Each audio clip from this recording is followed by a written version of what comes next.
नमस्कार, तुमच्या सर्वांचं स्वागत आहे आपल्या यूट्यूब चॅनल मॅथ मराठी आणि यशोमार्गवर. मित्रांनो, या व्हिडिओमध्ये आपण बुद्धिमत्तेचे काही प्रश्न पाहणार आहोत. ठीक आहे, तर चला प्रश्न पहिला लागली सुरुवात करू आपण. ठीक आहे, या ठिकाणी पहा एक बॉक्स दिलेला आहे, कॉलम दिलेले आहेत 2, 3 आणि इकडे 13 दिलेले आहेत. इथं 5, 1 आणि या इथे ठिकाणी 26 दिलेले आहेत. त्यानंतर इथं 3, 7 आणि इथं क्वेश्चन मार्क आहे. तर क्वेश्चन मार्कच्या ठिकाणी काय येईल? 26, 58, 200 का 8.4 येईल. तर आपण पहा या ठिकाणी काय झालेलं आहे पूर्ण हे करून पाहू. ठीक आहे, इथं 2 आहे, इथं 3 आहे, इथं 13. 2 आणि 5, 2 आणि 3 5 होतात. 5ची दुप्पट 10, तर इथं 10 नाही आहेत. तर दुसरा काय फॉर्म्युला लागू होतो? 2ची दुप्पट 4 आणि 3ची दुप्पट 6. 4 आणि 6 10, हे सुद्धा इथं लागू होत नाही. तर त्यांनी काय केलेलं आहे दुसरं बघा, 2ची दुप्पट करण्याऐवजी 2चा वर्ग केलेला आहे. ठीक आहे, 2चा वर्ग अधिक 3चा वर्ग अधिक 3चा वर्ग बरोबर काय असेल? 2चा वर्ग किती आहे आपल्याला माहीतच आहे, 4 आहे, अधिक 3चा वर्ग 9 बरोबर किती होईल? 4 आणि 9 13 होतात. 13 या ठिकाणी आहेत. ठीक आहे, म्हणजे हेच फॉर्म्युला आपण इथं लावून पाहिला तर 5चा वर्ग 25 अधिक 1चा वर्ग 1 बरोबर 26. 26 सुद्धा या ठिकाणी आहेत. ठीक आहे, मग हाच फॉर्म्युला इथंही लावून पाहावं लागेल आपल्याला. 3चा वर्ग 9 अधिक 7चा वर्ग 49, तर किती येईल? 9 आणि 49 बरोबर 58. 58 ऑप्शन नंबर कुठं आहे? 2 आहे, म्हणजे आपलं योग्य उत्तर 2 असेल. पुढचा प्रश्न पाहू.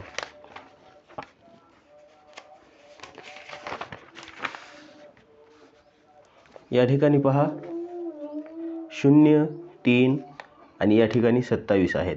त्यानंतर या ठिकाणी 1, 2 आणि इथे 7 आहेत. त्यानंतर इथं 3, 5 आणि या ठिकाणी काय येईल? ठीक आहे, 0, 3, 2, 2 असं केलेलं आहे, पण यांचा काही संबंध नाही, फक्त या दोघांचा संबंध याच्याशी आहे. ठीक आहे, त्यांनी काय केलेलं आहे पहा, इथं 27 काय दिसत आहे? 27 ही घनसंख्या दिसत आहे या 3ची. ठीक आहे, म्हणजे काय केलेलं असेल? 0 आणि 3 मध्ये काहीतरी संबंध आहे. ठीक आहे, याचा घन केला तर काय येईल? शून्याचा घन अधिक 3चा घन बरोबर 0चा घन 0 अधिक 3चा घन 3. ओके, 3चा घन 27, याचं काय येईल? 27. या ठिकाणी 27 आहेत. मग हाच इथं लागू होतो का पाहू आपण. 1चा घन किती? 1 आणि 2चा घन 4. ठीक आहे, म्हणजेच 2चा घन 4 नाही, सॉरी 8 होईल. तर मग इथं 1चा घन 1 अधिक 2चा घन किती होईल? 8 होईल. ठीक आहे, 8. तर मग इथं किती येतील? 9 येतील बेरीज केली तर. पण 9 आहेत का इथं? नाही. पण दुसरं जर करून पाहिलं आपण, 1चा घन वजा 2चा घन बरोबर 1 वजा 8 बरोबर 8मधून 1 गेले तर 7 राहतात. ठीक आहे, म्हणजे त्यांनी आधी ही संख्येचा केला आणि नंतर या संख्येचा केला असं केलेलं आहे. ठीक आहे, मग आपल्याला यालाही ते लागू होते का पाहायचं. मग 5 घ्यायचे, 5चा घन वजा 3चा घन. 3चा घन किती असतो? 27. इथे लिहून टाकू आपण आधी 3चा घन. ठीक आहे, त्यानंतर 125. 5चा घन 125 वजा 3चा घन 27. ठीक आहे, 15मधून 8 गेले तर किती राहतात? 15मधून 7 गेले तर 8 राहतात. आणि त्यानंतर इथे किती उरले? 11. 11मधून 2 गेले तर 9. किती असतील? 98. ऑप्शन क्रमांक 3. ऑप्शन क्रमांक 3 हे योग्य उत्तर असेल. त्यांनी काय केलेलं आहे, याच्या घनामधून हा घन वजा केला आणि या ठिकाणी ती संख्या लिहिलेली आहे. तसंच मग याच्या घनामधून याचा घन वजा केला तेव्हा ही संख्या मिळालेली आहे. त्याचप्रमाणे मग या ठिकाणी सुद्धा याच्या घनामधून याचा घन वजा केला तर या ठिकाणी आपल्याला 98 मिळतात. ठीक आहे, अशा प्रकारे ऑप्शन क्रमांक 3 हे आपलं योग्य उत्तर असेल. पुढचा प्रश्न पाहू.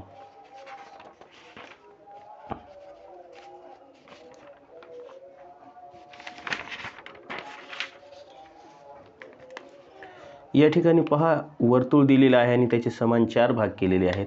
एका भागात 9 आहेत, दुसऱ्या भागात 13 आहेत, तिसऱ्या भागात 22. तर या ठिकाणी काय येईल? ठीक आहे, यांच्यामध्ये ऑप्शन दिलेत 42, 40, 38 आणि 36. तर लक्ष दिलं तर पहा, या ठिकाणी 9 आणि 13 मध्ये कितीचा फरक येतो? 9 आणि 13 मध्ये येतो 4चा फरक. आणि 13 आणि 22 मध्ये कितीचा फरक येतो? 9चा फरक. बघा, या ठिकाणी कितीचा फरक आला? 4चा फरक आला या दोघांमध्ये. आणि या दोघांमध्ये कितीचा फरक आला? 9चा फरक आला. याचा अर्थ बघा, ही वर्गसंख्या आहे, ही सुद्धा वर्गसंख्या आहे. ठीक आहे, हा कितीचा वर्ग आहे? 2चा वर्ग आहे. हा कितीचा वर्ग आहे? 3चा वर्ग आहे. तर या दोघांमध्ये कितीचा फरक असायला पाहिजे? 3च्या समोर 4चा वर्ग. 4चा वर्ग किती असणार? 16 असणार. ठीक आहे, 16 असणार. मग यांच्यामध्ये 16चा फरक असणार. 22 अधिक 16 बरोबर जे असेल ते. ठीक आहे, मग 22 अधिक 16 बरोबर काय असेल? कारण की 16 कशाचा आहे? 4चा वर्ग आहे. इथं किती येतील? 8 आणि इथं 3, 38. तर 38 ऑप्शन क्रमांक 3 मध्ये आहे आणि हेच आपलं योग्य उत्तर आहे. ठीक आहे, पुन्हा एकदा सांगतो, यांच्यामधला फरक किती आहे? 4 आहे. आणि यांच्यामधला फरक किती आहे? 9 आहे. दोन्ही वर्गसंख्या आहेत. 2चा वर्ग, 2चा वर्ग, 3चा वर्ग. मग याच्या समोर काय असणार? 4चा वर्ग असणार. 4चा वर्ग 16, म्हणजेच यांची बेरीज करायची. फरक आणि बेरीज सारखं आहे. ठीक आहे, यांचा मग किती येईल? 38 येईल. आणि ऑप्शन नंबर 3 हे त्याचं योग्य उत्तर असेल. पुढचा प्रश्न पाहू.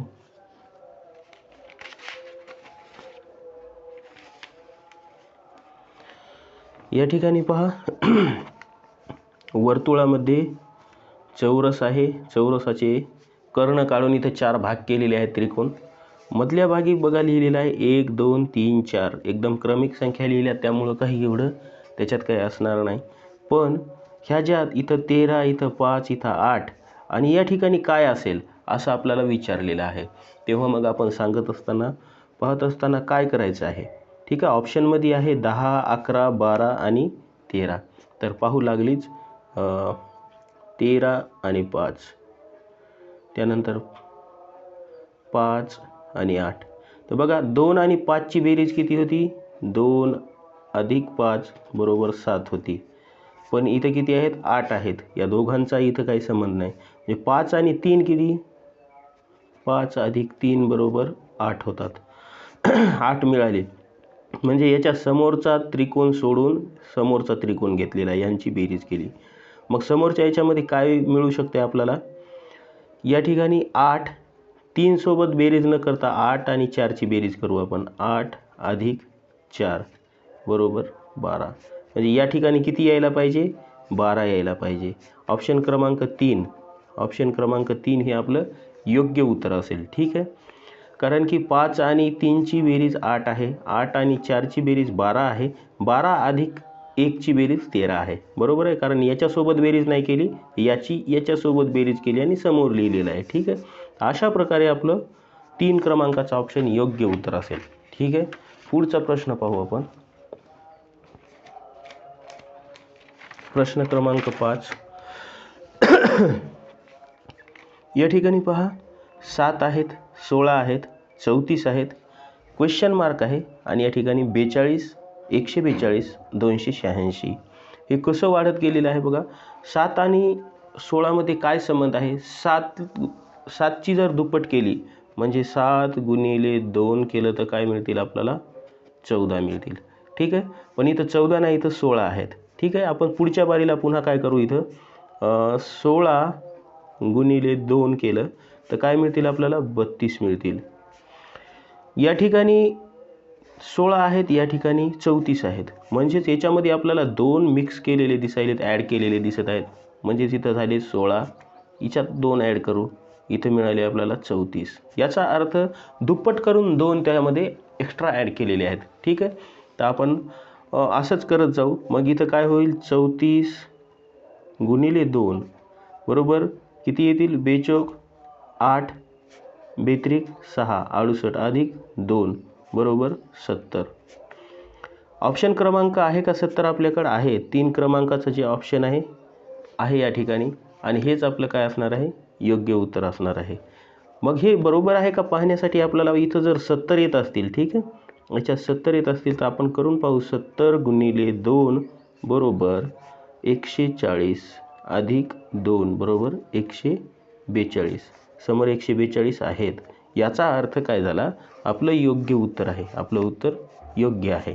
ठीक आहे, ऑप्शन क्रमांक 3 हे त्याचं योग्य उत्तर असेल. पुढचा प्रश्न पाहू आपण. या ठिकाणी पहा 7 5 आणि या त्रिकोण दिलेला आहे त्याच्यात 6 आहेत. या ठिकाणी 5 21 आणि येथे 13 दिलेले आहेत. त्यानंतर इथं 21 7 तर क्वेश्चन मार्क आहे, याच्यामध्ये काय असेल असा प्रश्न आपल्याला विचारलेला आहे. तर ऑप्शनमध्ये 4 8 20 आणि 14 दिलेला आहे. तर चला हे एकदम सोपं आहे. याला कसं केलेलं आहे पहा, हे 7 अधिक 5 भागिले 2 असं केलेलं आहे. 7 आणि 5 किती येतात, 12 आणि 12 भागिले 2 बरोबर हे 6. बे बेसखम 12 म्हणजे किती आलं, 6. या ठिकाणी 6 दिलेला आहे. त्यानंतर पुन्हा 5 अधिक 21 5 अधिक 21 5 अधिक 21 ठीक आहे. 5 अधिक 21 भागिले 2 बरोबर 5 आणि 21 होतात 26 छेद 2 बे बेत्रिक 6 म्हणजे 13 आले. ठीक आहे, तर या ठिकाणी 13 आहेत. म्हणजे हा फॉर्म्युला एकदम योग्य आहे. त्यानंतर पाहू आपण याचं काय करायचं. 21 अधिक 7 भागिले 2 ठीक आहे. 21 आणि 7 किती होतील, 28. 28 भागिले 2 बेचोक 8 14. तर ऑप्शन क्रमांक 4 ठीक आहे, ऑप्शन क्रमांक 4 हे त्याचं योग्य उत्तर असेल. या ठिकाणी किती मिळतील आपल्याला, 14 येतील, 14. ठीक आहे. व्हिडिओ आवडत असेल तर व्हिडिओला एकदा लाईक करा. लागलीच आपण पुढचा प्रश्न पाहू.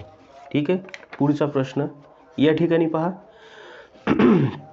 84 आहेत आणि इथं 12 आहेत.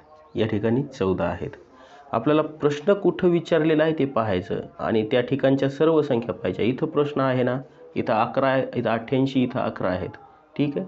त्यानंतर इथं 81 आहेत, इथं 9 आहेत आणि इथं 18 आहेत. इथं 84 आहेत, इथं 12 आहेत आणि इथं 14 आहेत.